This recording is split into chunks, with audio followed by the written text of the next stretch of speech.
Je vous souhaite la bienvenue pour ce petit moment de spiritualité du mardi de la Semaine Sainte. Notre thème d'aujourd'hui sera Jésus devant Pilate selon l'Évangile de Jean. Évangile selon Jean, chapitre 18, versets 33 à 38. Alors Pilate entra de nouveau dans le prétoire. Il appela Jésus et dit : « Tu es le roi des Juifs ? » Jésus répondit : « Dis-tu cela de toi-même, ou d'autres te l'ont-ils dit de moi ? » Pilate répondit : « Est-ce que je suis juif, moi ? Ta nation et les grands prêtres t'ont livré à moi. Qu'as-tu fait ? » Jésus répondit : « Mon royaume n'est pas de ce monde. Si mon royaume était de ce monde, mes gens auraient combattu pour que je ne sois pas livré. Mais mon royaume n'est pas d'ici. » Pilate lui dit : « Tu es donc roi ? » Jésus répondit : « C'est toi qui le dis, je suis roi. Je ne suis né et je ne suis venu dans le monde que pour rendre témoignage à la vérité. Quiconque est de la vérité, écoute ma voix. » Pilate lui dit : « Qu'est-ce que la vérité ? » L'évangéliste Jean attache une importance particulière à cette rencontre entre Jésus et Pilate. Pour lui, il s'agit d'un affrontement entre deux puissances, celle de ce monde et celle qui n'est pas de ce monde. La scène se déroule dans le prétoire, résidence officielle du procurateur romain. Jésus vient d'être interrogé successivement par les grands prêtres, Anne et Caïphe, durant la nuit. Après, il est conduit ligoté chez Pilate où il arrive au point du jour. Pilate va et vient.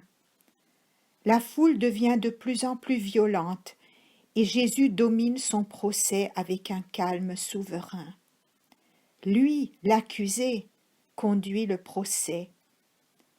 C'est tellement vrai que Jésus ne répond pas à la dernière question de Pilate, mais reprend le début de l'interrogatoire. La question de Pilate, qu'est-ce que la vérité ? Est la question que nous portons tous au plus intime de nous-mêmes. Une question qui nous fait vibrer et qui nous travaille jusque dans notre subconscient. En fait, chacun voit la vérité à sa porte. Nous ne percevons la vérité qu'à travers le prisme déformant de notre psychologie et de nos limites.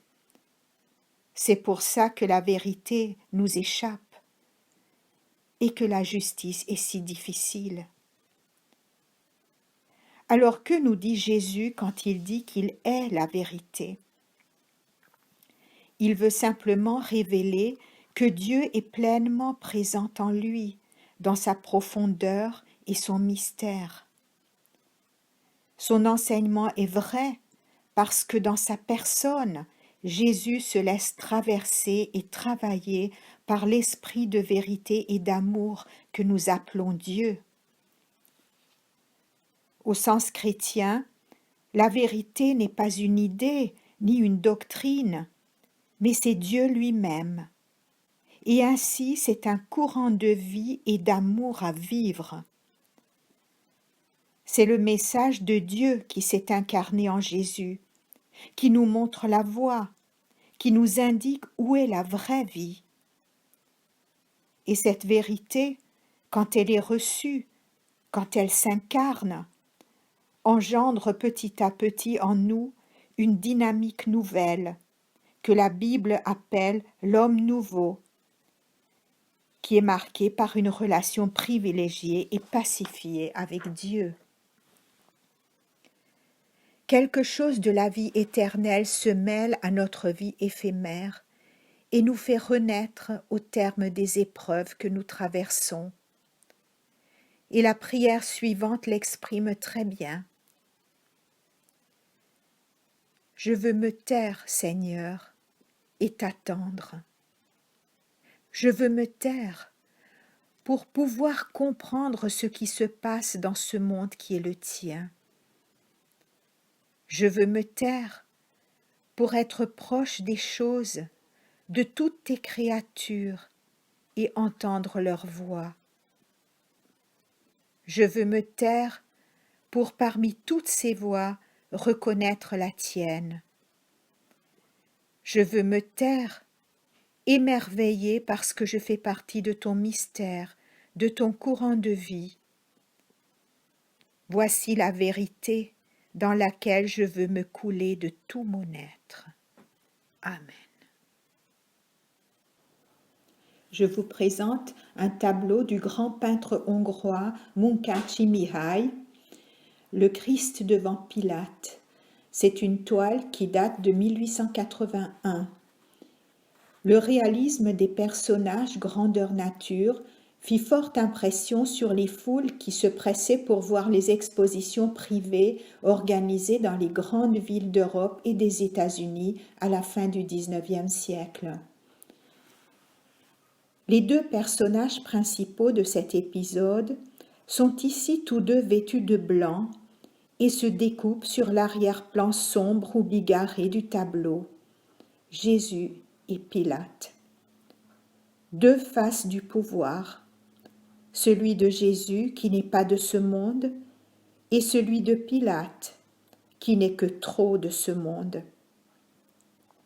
Deux façons d'habiter la vérité se lient sur leur visage.